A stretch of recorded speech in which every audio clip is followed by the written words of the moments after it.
well, wait a minute. I don't believe that's a good rule. That shouldn't have been, right? Well, wait a minute. You can't play the game unless you accept the rules. So you have to believe the rules in order to play the game.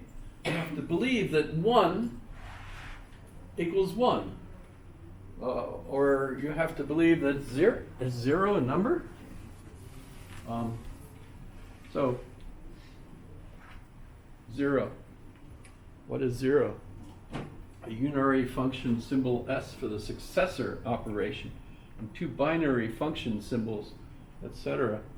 3 symbols for logical conjunction, etc. 2 symbols for a universal and an existential. Those are quantifiers, etc. So he gives us a whole bunch of definitions, and then looks at Peano's arithmetic. Peano's axioms are 1 is, or 0 is a natural number. By the way, a lot of mathematicians don't believe that. So,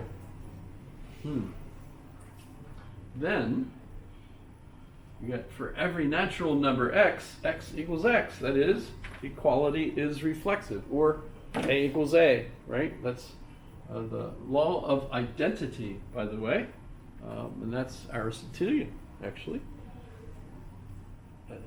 A thing is what it is, right? For all natural numbers x and y, if x equals y, then y equals x. That is, equality is symmetric.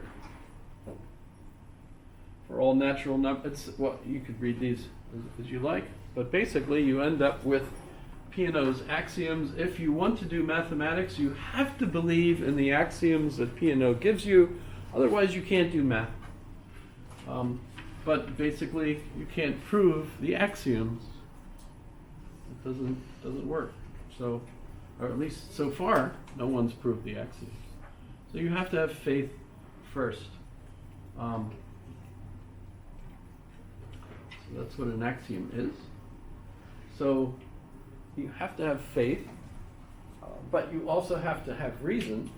And the interesting thing is, if reason tells you that something is wrong with the faith, you have to change the faith. You can't continue believing in something if it's in conflict with reason. Now, this is going to cause the Protestant Reformation, because an awful lot of monks that were followers of Augustine did not want to accept that conflict.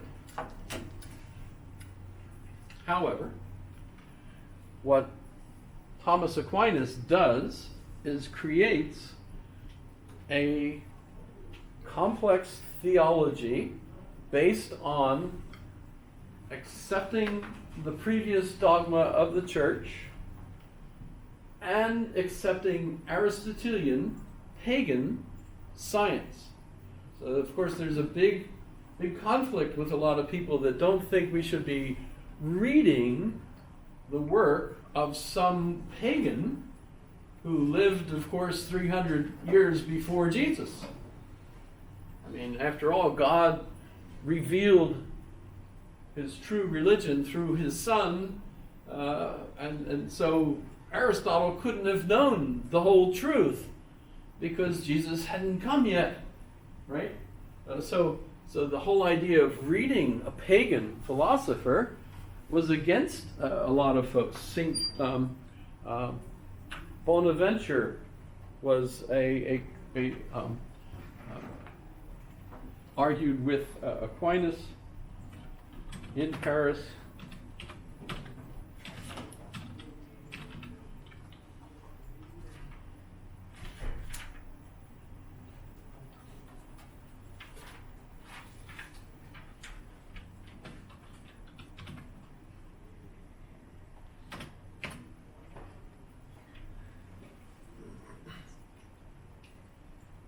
Taught at Paris. Aquinas is also going to teach in Paris, and Aquinas is teaching his version of theology, which includes Aristotle, and Bonaventure is opposed to it. So there is an interesting complexity. Aquinas, I think, wins, of course, but eventually is like 1950. think how long that took before finally the church declared that Thomas's theology was the dogma of the church, essentially. Thomism, right, as they call it. So if you think about the Roman Catholic Church, their official dogma is Thomism, which of course is from the 1270, about the latest, because Aquinas dies in, I think, 1274. Okay, so how does he do this? Let's see if we could go to the Summa Theologica. We could look at it. This is the Wikipedia talking about it. And he's got actually two summas. One summa is the Summa Theologica or Theologiae. So we could call it either one, right? The other one is the Summa Contra Gentiles, which is the summation of theology against the Gentiles. So what that book is for is basically if you find yourself in conflict with someone who doesn't believe, that's the book that you could go to for all the right answers to give to that person, right? But the Summa Theologiae, or Summa Theologica, is the sum of all theology, and we can go right to it.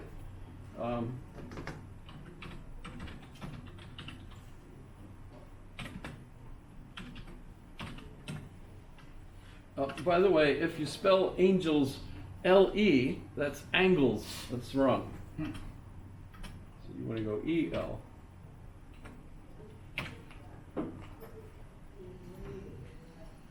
So I'm just diving in. We'll go back and look at the whole Summa in a little bit, but take this. This is one of my favorites.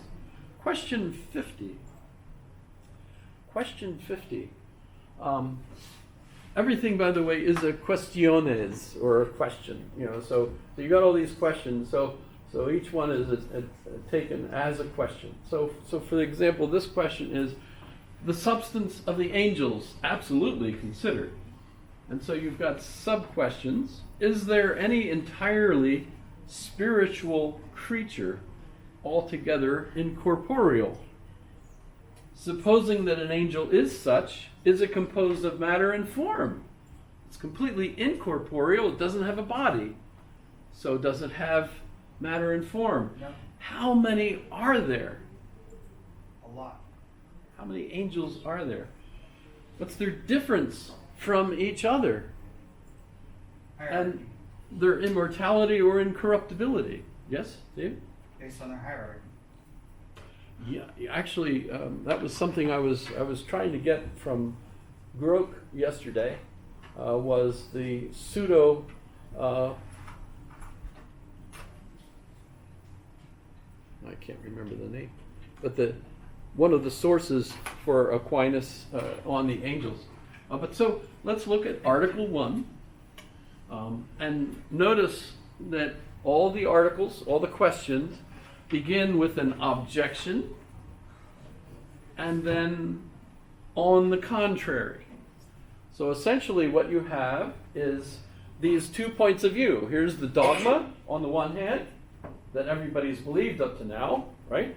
And on the contrary, you end up with, but Aristotle, by the way, he doesn't say Aristotle, he just keeps saying the philosopher, because as far as he was concerned, there's only one. Aristotle, right? So when he says the philosopher, he means Aristotle, and he quotes here the Physica, in his responses. So you get, the objections and the on the contraries are the two different problems that he has to resolve, right? So objection 1, it would seem that an angel is not entirely corporeal. For what is incorporeal only as regards ourselves and not in relation to God is not absolutely incorporeal, but we've got all of these others that we have to respect their opinion on, Damascene says in the Orthodox faith that an angel is said to be incorporeal and immaterial as regards us, but compared to God, it is corporeal and material. Therefore, he is not simply incorporeal. Objection 2. Further, nothing is moved except a body, as the philosopher says, but Damascene says that an angel is an ever movable intellectual substance. Therefore, an angel is a corporeal substance. Objection 3. Further, Ambrose says in the Holy Spirit, every creature is limited within its own nature, but to be limited belongs to bodies. Therefore, every creature is corporeal. Now, angels are God's creatures, as appears from Psalm 148. Praise ye the Lord, all his angels. And farther on, verse 4, for he spoke and they were made. He commanded and they were created. Therefore, angels are corporeal. On the contrary, it is said in Psalm 103, who makes his angels spirits. I answer that. So this is the significant response that will meld the 2 points of view together. See if you can figure how he does it. I answer that. There must be some incorporeal creatures. For what is principally intended by God in creatures is good, and this consists in assimilation to God himself, and the perfect assimilation of an effect to a cause. Notice that's all Aristotle, right? Is accomplished when the effect imitates the cause according to that whereby the cause produces the effect, as heat makes heat. Now God produces the creature by his intellect and will. Hence, the perfection of the universe requires that there should be intellectual creatures. Now, intelligence cannot be the action of a body, nor of any corporeal faculty. For every body is limited to here and now. Hence, the perfection of the universe requires the existence of an incorporeal creature. The ancients, however, not properly realizing the force of intelligence. So who's he criticizing here? Aristotle, right? And failing to make a proper distinction between sense and intellect, thought that nothing existed in the world but what could be apprehended by sense and imagination. And because bodies alone fall under imagination, they suppose that no being existed except bodies, as the philosopher observes. Thence came the error of the Sadducees, who said there was no spirit. But the very fact that intellect is above sense is reasonable proof that there are some incorporeal things comprehensible by the intellect alone. So his replies, incorporeal substances rank between God and corporeal creatures, etc. Reply to objection 2, movement is there taken in the sense in which it is applied to intelligence and will. So things can move without being a body. And reply to objection 3, to be circumscribed by local limits belongs to bodies only, whereas to be circumscribed by essential limits belongs to all creatures, both corporeal and spiritual. So, Aquinas ends up out-Platoing Plato and out-Aristotling Aristotle. The reason that we're able to believe in Plato's worldview as contemporary Americans and Aristotle's worldview at the same time, even though there's all these conflicts, is that Aquinas figures out a way of basically accepting both models as not in conflict. You have to appropriate the models and use them within the context where they work, but you can accept both models at the same time. So we can be, as contemporary people, we can believe in Plato's worldview, but we can also accept Aristotle's worldview, and literally we can put the two of them together. And how do we do it? It's kind of fun. If you remember Very good.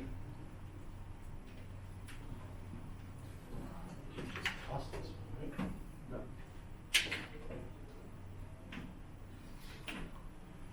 So if you remember Plato,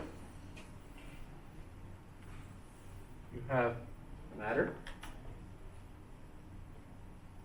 and ideas, the ideal world, right? Aristotle comes along and says, I love Plato, sorry, but this is all dumb.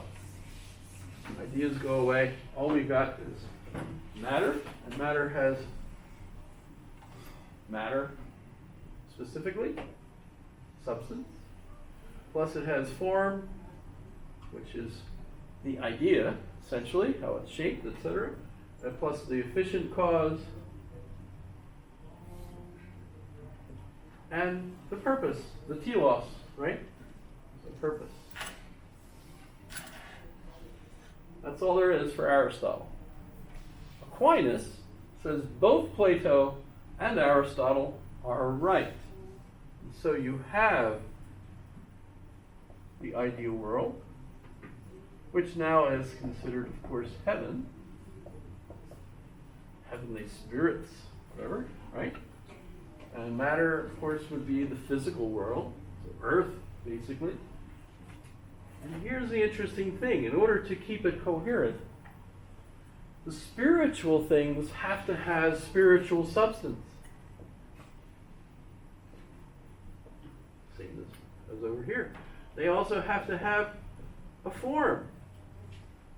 So each individual angel has to have its own form. That has to be a particular type of something, right?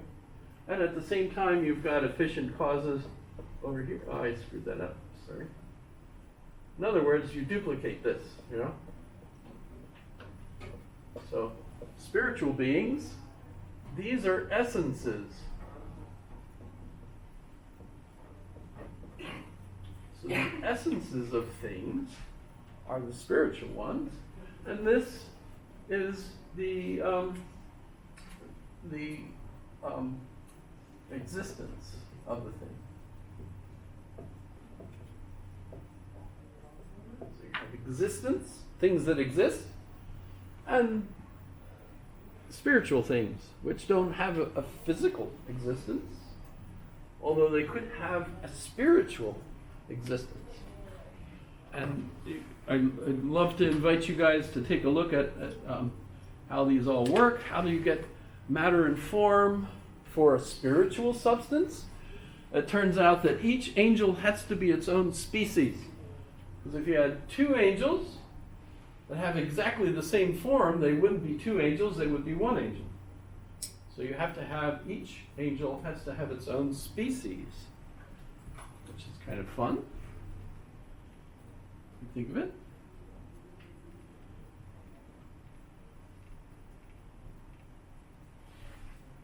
How many of them are there? That's an interesting question. Species of quantity. How many of them are there? I answer that. There have been various. How can you answer that? Pardon? How can you even answer that? Well, his answer here is there How is have man been able to various. count angels? Pardon? How is man able to count angels? Well, let me go to something that I've already asked the question for today this way, but my question I asked Grok last night or yesterday, and this is now, is Grok biased? I think it's already figured out what I wanted it to answer, and so it gave me a good answer as far as I'm concerned. If somebody else wants to ask Grok the same question, but the Grok can tell that you have a negative bias, I probably will answer you that way too. I don't know.